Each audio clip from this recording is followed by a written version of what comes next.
negaranya merdeka, undang-undangnya dipakai pasti undang-undang yang menjajah kita.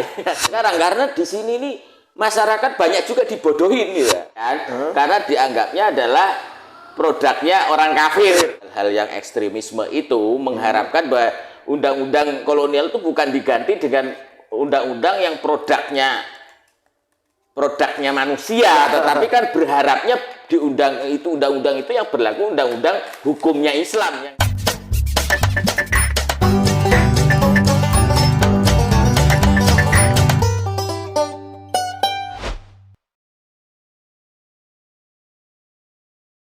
Pemirsa, kembali lagi bersama kita.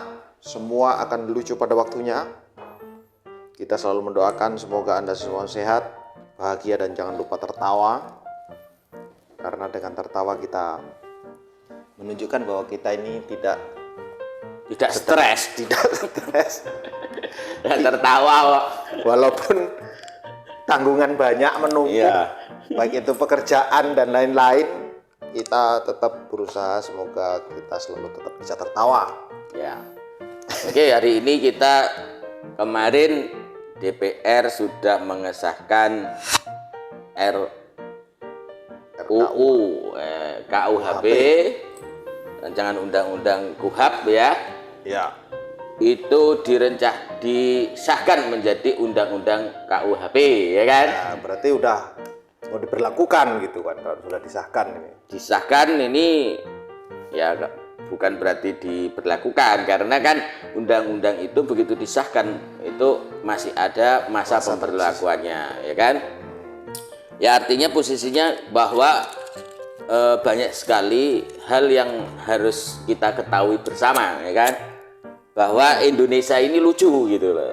Lucunya di sini kita ini sudah merdeka sekarang ini kalau nggak berapa 45 ke 2022 ya 77 tahun ya 77 tahun merdeka. Selama 77 tahun merdeka itu undang-undang yang dipakai masih produk kolonial. Ini kan lucu ini ya kan, Produk warisan.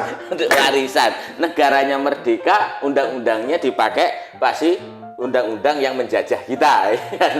Dan mengaku sebagai negara hukum. Iya, kalau negara hukum pasti pakai hukum. Artinya sebenarnya kondisinya begini gitu loh. Kita negara merdeka harusnya produknya ya produk kita sendiri. Justru yang dipakai adalah produknya kolonial gitu loh gitu. Artinya kondisinya ini, kalau hukum tetap kita pakai posisinya karena kita kan semuanya kan negara hukum ya, berarti kan ada hukumnya gitu. Cuman lucunya pada titik adalah hukumnya itu yang dipakai adalah hukum yang produknya penjajah gitu ya kan. Udah lebih dari 100 tahun malah ini ya. 104 tahun ya, dari posisi 1918 sampai dengan 2022, 104 tahun. Jadi udah lama sekali ya kan. Dan ini baru disahkan meskipun banyak kontroversial ya. Kan selalu pro dan kontra. Selalu ada pro dan kontra setiap keputusan yang diambil. Ya, jadi masa pembuatan undang-undang ini pun juga selama 50 tahun sudah. Berapa Jadi presiden sudah itu? Berapa presiden ya, dibahas, tak selesai. Akhirnya inilah satu tonggak ya kan, bahwa kita punya undang-undang sendiri ya kan, terbebas dari undang-undang kolonial. Ataupun intervensi dari pihak-pihak asing. Ya ini. Jadi ini sudah kita wajib syukuri bahwa undang-undang ini sudah ini kan berdasarkan produk anak-anak bangsa sendiri ya. Tentunya ini termasuk kemajuan juga dalam hukum. Tentunya nanti kalau misalkan dia itu istilahnya ada pro kontra itu soal lain ya kan. Karena betul. Banyak juga kondisi perlu pemirsa ketahui bahwa ini ada masa transisi selama 3 tahun ke depan. 3 tahun ke ya, depan. Artinya itu perlu sosialisasi kepada masyarakat, perlu sosialisasi kepada penegak hukum.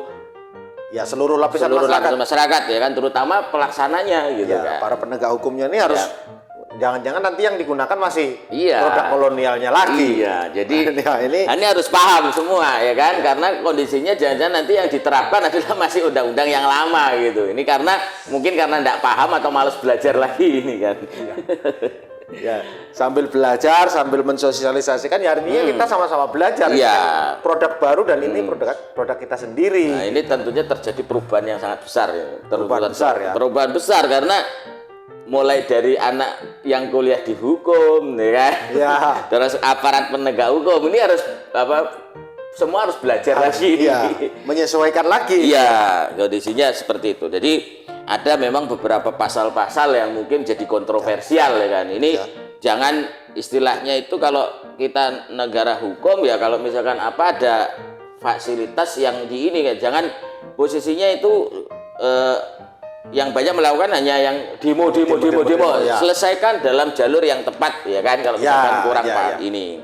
Karena pada porsinya itu seperti pasal-pasal yang misalkan banyak juga ya pasal kontroversi, misalkan pasal mengenai penghinaan.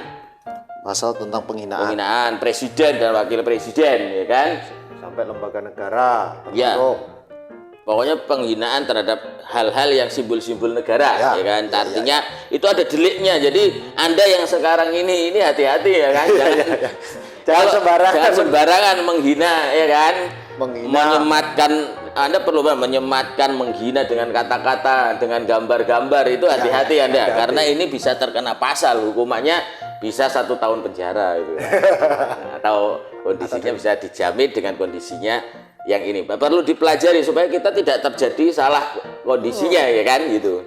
Jangan nanti dikit-dikit karena tidak paham nanti mengatakan bahwa ini kita jadi repot, kita mau gerak aja nggak bisa gitu.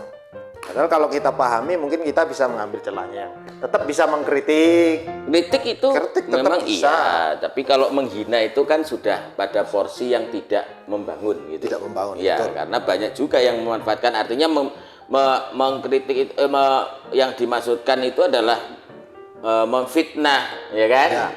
Dengan kondisi melakukan hal-hal yang tidak sesuai dengan fakta yang terjadi gitu. Itu nanti bisa kena pasal. Terus terutama lagi ini, ya kan? Ya. Ini yang harus hati-hati ini, ya kan?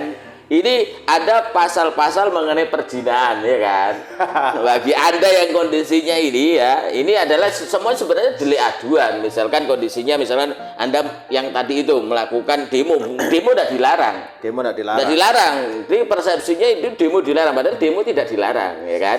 Artinya demo itu kondisinya harus memberitahukan, ya kan?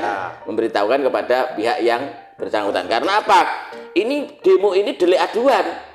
Kalau kemarin demo-demo itu hanya izin aparat, sekarang delik aduan. Jadi kalau ada masyarakat yang karena demo itu merasa dirugikan, maka orang itu bisa melaporkan dan bisa diproses. Bisa diproses itu. Kalau kemarin kan nggak ada. Nggak ada ya.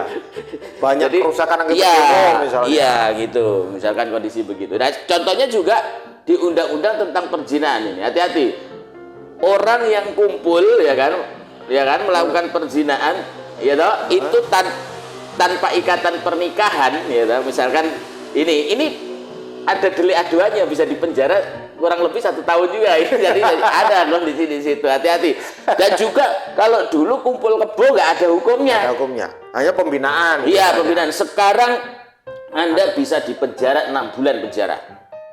Asalkan dengan adanya delik aduan. Ada delik aduan. Ya, artinya ada yang merasa keberatan gitu. Iya, artinya misalkan kalau dia kumpul kebo dengan istrinya orang, maka yang berhak melaporkan adalah suami atau anaknya, ya kan itu. Jadi ini kalau dulu kan pembinaan aja. Sekarang itu enggak ada pembinaan.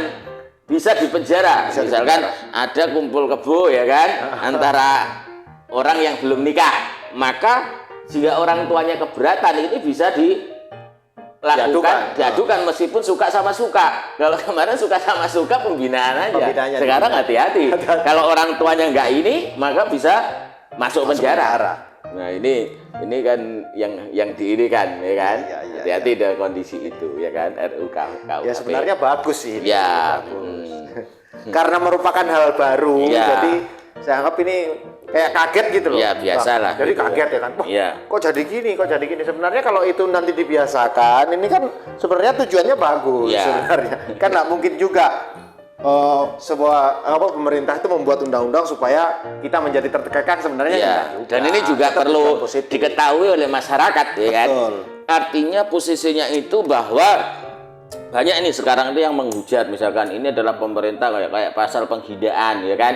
Itu adalah kondisinya karena kemarin kan ini adalah sebenarnya antitesis, ya kan, karena kan penghinaan misalkan ini oleh ibu negara, oleh presiden itu kemarin kan penghinaannya itu kan masif ya kan. Kayak misalkan ini kan kayak gambar anjing segala macam itu kan itu bentuknya adalah penghinaan, sudah mengarah kepada fisik gitu kan. Betul. Itu yang itu yang ini sebenarnya yang di situ. Dan perlu diingat oleh pemirsa ya kan, oleh netizen semua bahwa undang-undang ini akan berlaku 3 tahun ke depan di masa transisi. Artinya pemerintahan sekarang ini sudah selesai gitu loh ya kan. Bukan artinya ini dibuat untuk kepentingan rezim yang sekarang, karena di sini nih masyarakat banyak juga dibodohin gitu ya, bahwa rezim katanya rezim ini yang membungkam segala macam, padahal undang-undang undang-undang KUHP ini akan berlaku 3 tahun ke depan. Ini supaya nggak salah pemahaman, artinya sebenarnya nggak ada kepentingan dengan itu ya kan. Nggak ada. Kalau ini normalnya nanti presiden yang kemarin karena dihina yang pakai ininya anjing segala macam, itu nanti kena pasal itu nanti. Tapi kalau kemarin ini adalah ya mungkin pengorbanan untuk rezim yang sekarang ini, karena sudah posisi begitu akhirnya timbullah yang namanya undang-undang KUHP ini. Kan berlakunya kan ke depan. Yang sudah terjadi kemarin itu ya bukan nanti diproses dengan hukum ini ya enggak. Enggak, karena hukum itu tidak pernah berlaku surut. Iya, pasti berlaku depan. Jadi ini juga tambahan ilmu nih buat kita. Kita juga sama-sama belajar, kita kan baru tahu juga ini, ya kan? Artinya hukum ini kan berlaku 3 tahun ke depan. Jadi yang produk warisan ini ya masih diberlakukan sambil mensosialisasikan KUHP baru ini. Nah, nanti begitu 3 tahun ya terberlakukan punya kita sendiri. Ini harus kita berbangga karena kita punya undang-undang sendiri gitu. Ini jangan juga tadi ya kan, tadi pagi ini ada terjadi bom bunuh diri ya kan, yang diserang adalah Polsek ya kan, di Astana Anyar kan, di Bandung. Nah, ini biasanya itu kondisinya gini, karena yang saya nggak tahu juga ini ya kan.